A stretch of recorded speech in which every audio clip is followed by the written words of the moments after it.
China, an immense and vibrant country, at once ancient and enduring, an ever-changing tapestry of history and culture spanning 5,000 years.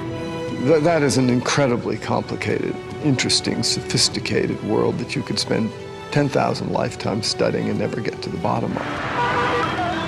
Today, 20% of the world's population calls it home. China enjoys the third largest economy in the world and is poised to soon place second. You know very well how important China is and how essential it is that we have a positive, cooperative relationship. The China-U.S. relations have come a long way in the past 30 years. We have ended confrontation and mutual estrangement to foster one of the world's most dynamic and influential bilateral relationships. China is, at this point, probably the most important country for the United States to engage with. Today, in our own current economic crisis, it's pretty clear that, in fact, we have to partner with China.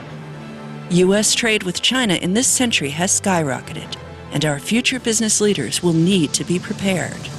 In order to compete in a global market, you need workers to understand not only language, but also the custom and tradition, the history of that country. Becoming globally competent is not only appreciating other people's good food, it's about learning to ask questions that will inform us about the world's problems and about how we can work together to solve them. We can learn a lot from other cultures. We ought to build into our education system some dramatic changes. First of all, our students, when compared to students around the world, don't have the kinds of language skills that the rest of the world have. We've become somewhat complacent about our need to understand other languages. But in fact, there are more people in the world who speak Mandarin Chinese than speak English. Chinese is an official language of the United Nations and is the most widely spoken first language in the world.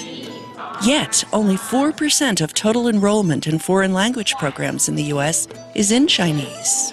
Studying a language does something magical. It opens the mind, and it allows them to understand and embrace differences. If you just stay, English, then you're sort of confining yourself in your character. But if you learn a whole nother language, then you won't feed into stereotypes, and you'll be able to understand what is going on outside, your country, outside your world. As a policymaker, we should move our entire educational system to multiple languages in the early grades, starting in preschool and kindergarten. 我是温世正明. My name is Karsten. And one day, if I want to be if I want to go work in China, I can translate with the people and understand what they're saying. A Chinese language program can create a multitude of opportunities for all young people, regardless of zip code or test scores. Don't think of this as just for your elite kids. This is for everyone. Any child, any socioeconomic background, and what a gift. It's something as small as just one language course can actually radically just alter the whole path of your life. Taking Chinese has opened so many doors, so many opportunities that have been given to me just because of this one language, and I think it's just amazing. One great benefit out of learning Chinese is learning how to learn. And if you get that, it transfers to every discipline. Infusing Chinese language and culture throughout existing curricula offers a profound way to engage, enlighten, and educate the leaders of tomorrow as they prepare for a shared future. You can build international content into reading, into science. If we get more of our young people thinking broadly about their role in the world, then we will have moved this country forward in a big way. Students today really need to know the world.